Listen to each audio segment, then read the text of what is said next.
Quand ce garçon très pauvre a commencé à s'amuser à bricoler des moteurs, personne n'aurait pu deviner qu'un jour, il créerait certaines des voitures les plus chères du monde, et que son héritage allait même changer le cours de l'histoire de la Seconde Guerre mondiale. Frederick Henry Royce est né en 1863 à Alwalton, en Angleterre. Il était le benjamin d'une fratrie de 5 enfants. Ses parents, James et Mary, tenaient un moulin à farine. James avait suivi les traces de son père, mais il lui manquait le sens des affaires, qui avait permis à son paternel de faire jadis fructifier cette entreprise. Les bénéfices étaient donc maigres, et pendant de nombreuses années, la famille Royce a vécu dans la pauvreté, et les choses ont empiré en 1867, puisque c'est durant cette année qu'ils ont dû faire faillite. Espérant se tailler une meilleure vie, la famille a ensuite déménagé à Londres. C'est à cette époque que le jeune Henry, âgé de seulement 4 ans, a décroché son premier taf qui consistait à effrayer les oiseaux dans une ferme locale, gagnant un salaire de 6 pence par semaine. Puis, en 1872, le désastre a frappé à nouveau, car le père d'Henry est décédé. Et c'était lui qui ramenait la majorité de la thune à la maison. Et à ce même moment, Henry, âgé de 9 ans, qui travaillait déjà d'arrache-pied, pour rajouter un peu de protéines au ragoût quotidien, a dû mettre les bouchées doubles, en vendant des journaux et en livrant des télégrammes. La famille d'Henry, qui était déjà très pauvre, l'est devenue encore plus, et cela a beaucoup affecté le petit Henry,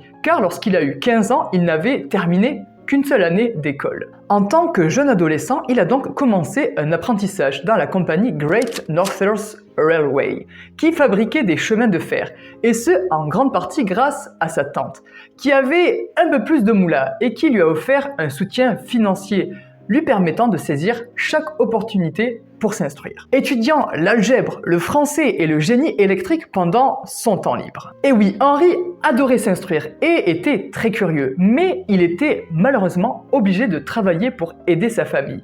Et après 3 ans d'une vie menée à jongler entre études et charbon, il a été contraint d'abandonner sa formation, faute d'argent. Après avoir quitté son apprentissage, Henry a après quoi brièvement travaillé dans une entreprise de fabrication d'outils à Leeds, puis pour la Electric Light and Power Company à Londres. En 1882, il a déménagé une fois de plus, cette fois à Liverpool, où il a continué à travailler pour la Electric Light and Power Company. Henry était donc ouvrier et il a enchaîné les heures au milieu du brouhaha incessant des machines de son usine. Mais sa véritable ambition était tout autre. Le jeune homme rêvait de faire de l'ingénierie son travail à plein temps.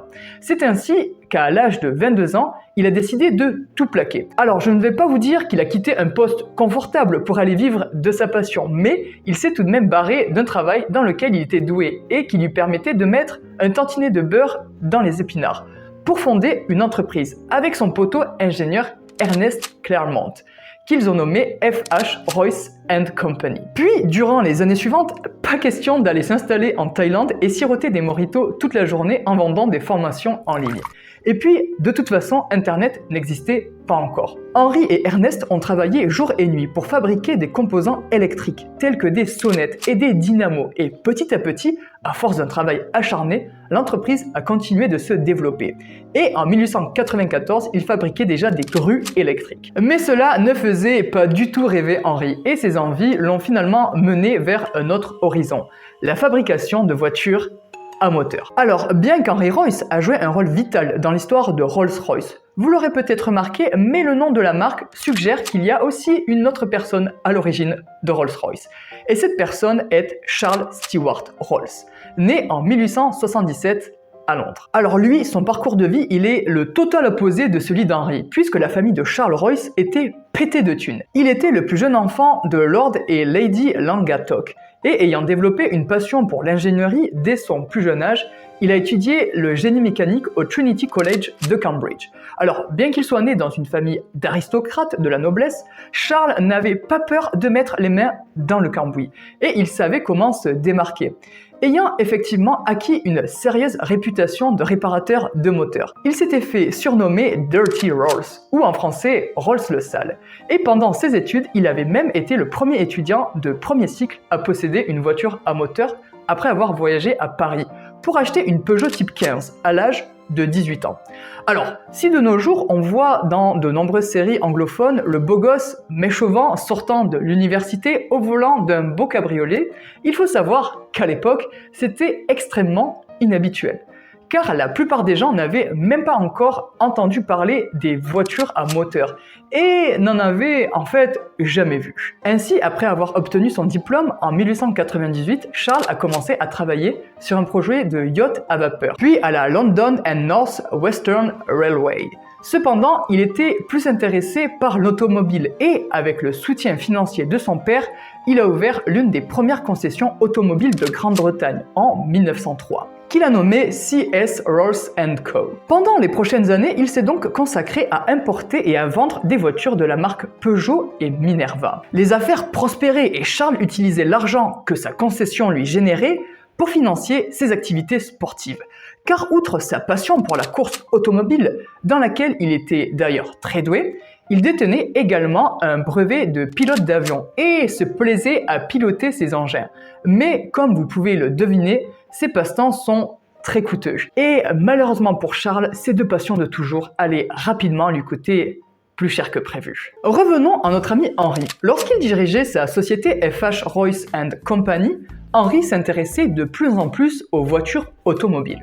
En 1901, il décida ainsi d'améliorer le moteur 2 cylindres d'une voiture qu'il avait achetée d'occasion. Mais il en voulait plus. Et de fait, ne trouvant rien de suffisant pour combler ses attentes, il décida carrément de construire une voiture par lui-même. Henry avait un désir instinctif de perfection et, ayant trouvé trop de défauts de construction à sa voiture de Deauville, il jura de faire mieux. Et à la fin de l'année 1903, il conçut et construisit son premier moteur à essence. Et l'année suivante, il présenta et conduisit sa première voiture à moteur Royce forte de 10 chevaux dans les rues de sa ville. 2 décennies s'étaient alors écoulées depuis qu'Henry avait créé son entreprise et sa première voiture a été un succès. Il a donc décidé d'en créer une autre, puis une autre, et encore une autre, jusqu'à arriver à 3 voitures qu'il avait construites. Il en a donné une à l'un de ses partenaires commerciaux, Ernest Claremont, et a vendu l'autre à l'un des actionnaires, Henry Edmonds. Et c'est ensuite ce fameux Henry Edmonds qui finira par organiser la rencontre entre Rolls et Royce. Henry Edmonds était actionnaire de la société Royce et ami de Rolls. Et après avoir acheté la voiture de Royce, il a commencé à se vanter de son achat à tout le monde. Et à ce même moment, Rolls était frustré de ne pouvoir vendre que des importations étrangères dans sa concession et Edmonds a donc décidé d'organiser une réunion entre les deux hommes. Et il ne savait pas que cette réunion changerait à jamais l'avenir de l'automobile. Alors que Charles Royce avait toujours préféré les voitures à 3 et 4 cylindres, le véhicule à 2 cylindres de Royce l'a beaucoup impressionné. En quelques minutes à peine, il a su qu'il venait de trouver la perle rare. Rolls a ensuite demandé à Royce de lui prêter sa voiture pour un essai. Et après avoir fait hurler le 2 cylindres et fait chauffer le bitume, Rolls a accepté sur le champ de vendre autant de voitures à moteur 2 cylindres que Royce pourrait lui en construire. À l'époque, les deux hommes formaient un duo inhabituel, non seulement en raison de leur différence d'âge massive, mais aussi de leur différence de classe sociale et d'éducation. Pour commencer, Royce avait 41 ans, tandis que Rolls n'en avait que 26. Le jeune Rolls avait bénéficié d'une éducation élégante au prestigieux Trinity College, tandis que les compétences de Royce s'étaient faites sur le tas, comme autodidacte. Alors que Rolls avait passé ses jeunes années d'adulte à piloter ses voitures élégantes, Royce avait travaillé dur pour joindre les deux bouts. Comme vous l'aurez compris, Henry Royce et Charles Rolls étaient donc deux personnes très différentes. Et c'était justement ça qui faisait leur force. La force de persuasion de Rolls, combinée aux petits bijoux d'ingénierie à 4 roues de Royce, a permis d'écouler les voitures de Royce comme des petits pains. Et c'est de cet étonnant succès qu'est née la société Rolls-Royce en 1906. Et c'est un an plus tard, en 1907, que Rolls-Royce va connaître son premier succès à l'international et faire cracher la planche à billets avec la sortie de la Rolls-Royce Silver Ghost à 6 cylindres, récompensée du prix de la meilleure voiture au monde.